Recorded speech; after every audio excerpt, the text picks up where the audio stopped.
특감이 있었으면 지금의 문제가 많이 안 생길 수도 있었지 않았을까요? 그러니까 과거에 여러 가지 문제들이 좀 과거로 돌아가 보면 조금 더 조심하는 것만으로도 불필요한 오해나 불필요한 걱정을 끼치지 않을 수 있었던 점들이 많이 있었다고 저는 생각합니다. 그러니까 앞으로라도 절대 그런 일이 없도록 하겠다는 다짐을 저희가 보여드려야 한다고 생각해요. 특별감찰관과 관련해서 이것이 현재의 문제를 풀 수 있느냐 예방만 얘기했는데 이런 기자의 질문에 그걸 피해가잖아요. 지금 피해가요.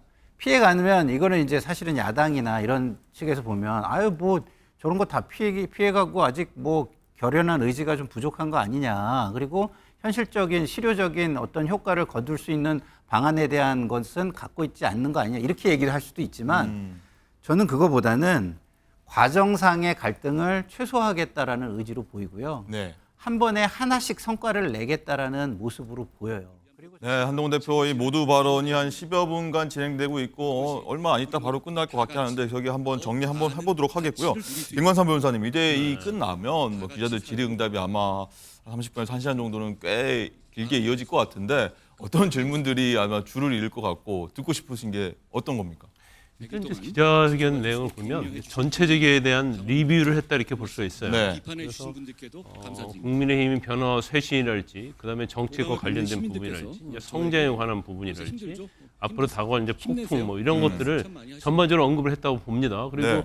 이 기자회견 내용을 전체를 보면 이제 한동훈 대표가 생각하는 여러 가지 국가와 관련된 분야랄지 정책에 대한 생각을 다 담고 있다고 봐요. 그래서 우리가 보통 생각할 때는 지금 기대했던 것은 그거 아니에요. 100일째 기자회견 때 김건희 여사 리스크를 어떻게 얘기할 것인가였는데 그것은 이제 간접적으로 그냥 언급을 하고 갔어요. 네. 그래서 100일째 기자회견에서 그걸 너무나 공격적으로 하게 되면 이제 분열이랄지 아니면 한 템포를 좀 쉬고 있다 이렇게 볼 수가 있는데 네. 결국 오늘 기자회견에 제일 중요한 것은 김건희 여사 리스크와 관련해서 대통령실이 움직이지 않을 때 네. 앞으로 어떻게 갈 것이냐, 그게 아마 주가 되지 않을까 싶습니다. 네. 그리고 국민의 관심사가 되겠죠.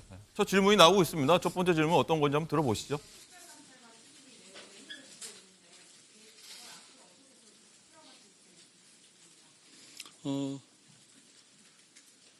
김 여사 관련 문제에 관해서 우려와 걱정이 있고 그 문제가 주요한 부분이라는 것은 뭐 분명합니다. 뭐 그걸 제가 말씀드려야 하는 상황은 아니잖아요. 특별감찰관에 대해서는 저는 이렇게 생각합니다. 특별감찰관은 권력을 감시하고 권력의 문제를 사전에 예방하는 게 굉장히 중점에 있는 기관이에요. 지금 그런 역할과 기능이 반드시 필요합니다. 우리 국민의힘이 그것조차 머뭇거린다면 정말 민심을 알기는 아는 거야? 라는 생각을 하실 겁니다. 여러 가지 당내 다른 생각이 있을 수 있고 우리 국민의힘이 이견을 존중하는 정당이기 때문에 이견을 서로 토론할 충분한 절차는 필요하고 보장되어야 합니다. 그렇지만 저는 결국 우리 국민의힘이 등 떠다밀지 않고 변화와 쇄신을 주도해야 한다고 생각합니다.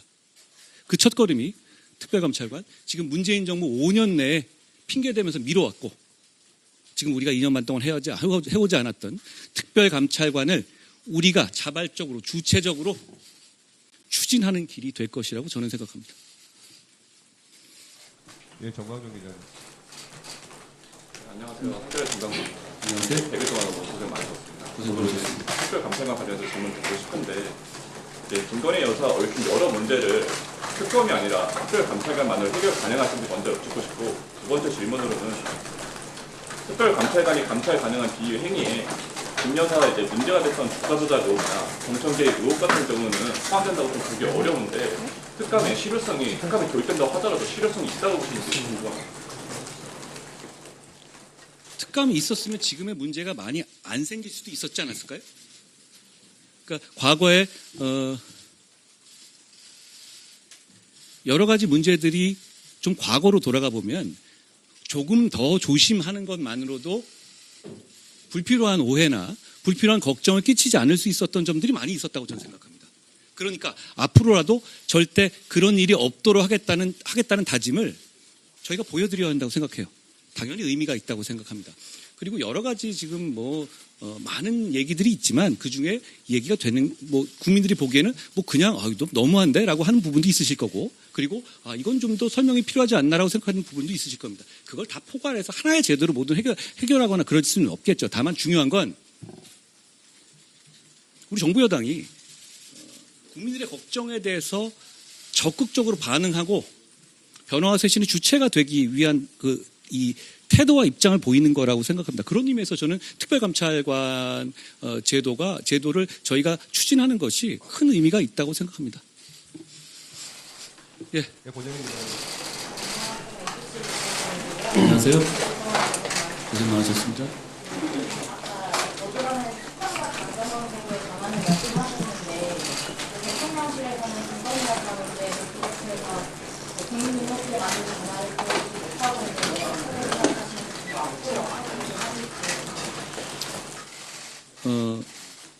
지금 우리 정부 여당을 하나로 보시면요, 국민 눈높이에 맞추고 민심에 따르기 위한 과정이라고 보시면 될 것 같아요.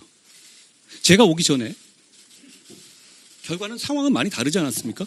지금 저희 이 여러 가지 비판적으로도 보시지만 저희가 민심에 따르기 위해서 여러 가지 이 내부적인 반성도 있고, 그리고 그게 단순한 레토릭이 아니라 구체적인 어떤 제도에 있어서도 토론이 일어나고 있고 이러죠. 저는 이런 면은 그렇게 이게 현재 민심에 따르지 않고 있다 이렇게 단정할 문제는 아니라고 봅니다. 저는 결국은 우리 정부 여당이 제가 말씀드렸던 여러 가지 어떤 민심에 부합하는 그런 방향으로 결국은 가게 될 거라고 생각해요. 그 과정에 있다라고 봐주시면 될 것 같습니다. 그 차이는 보실 수 있을 것 같아요. 지금 더불어민주당이라면 이재명 대표한테 이런 식의 논란이 오갈 수 있을까요? 공개적으로? 핵심적인 어떤 그 지위에 있는 사람들 간에? 저는 이게 불편하신 분들도 계시겠지만 민심을 따르려고 하는 중요한 발걸음을 지금 우리가 움직이고 있다라고 생각합니다. 그리고 결국 물론 우리는 정치를 하는 사람들이니까 결과로 말해야 됩니다.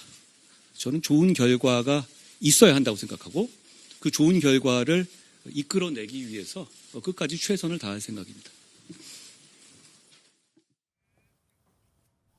네, 이 부분에 대해서 잠시 한번 대답 나누고 들어가겠습니다. 김상현 부대변인. 네. 지금 속보 나오는 내용입니다. 특별감찰관이 있었다면 지금의 문제가 없었을 것이다. 네. 김 여사 관련 이슈에 대한 한동훈 대표의 강력한 의지를 내보인 건데 대통령실 입장과 좀 다른 결이고 다른 방향이긴 합니다. 반기라고도 볼 수가 있겠는데 이 관철될 수 있으리라 보십니까? 일단은 반기라는 표현을 저는 적절한 표현이라고 생각하지 네. 않습니다. 민심을 수용하려는 노력이라고 저는 보고요. 네. 오히려 대통령실이 국민에게 반기를 들고 있는 것이라고 저는 보기 때문에 그 표현은 용산에다 써야 될 단어다 이런 말씀을 먼저 드리고, 기본적으로 지금 특별감찰관과 관련해서 이것이 현재의 문제를 풀 수 있느냐 예방만 얘기했는데 이런 기자의 질문에 그걸 피해가잖아요. 지금 피해가요.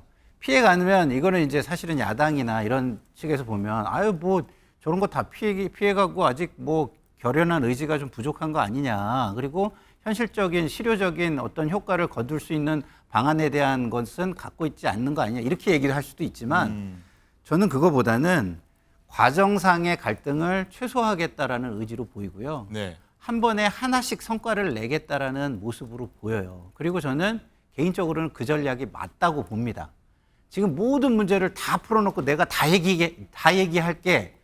그런 거는 지금 당장 시원할 수는 있지만 지금 한동훈 대표가 얘기하는 성과를 내는 방식은 될 수 없다라고 생각하고 그런 부분을 많이 지적을 받아왔어요. 왜 이렇게 갈등이 표면화되게 이런 리더십을 보여주냐. 이게 리더십이 부족하지 않은 거 아니냐. 이런 얘기를 들었는데 그런 부분을 많이 감안한 기자회견을 하고 있는 것이다. 이런 생각이 좀 듭니다. 네.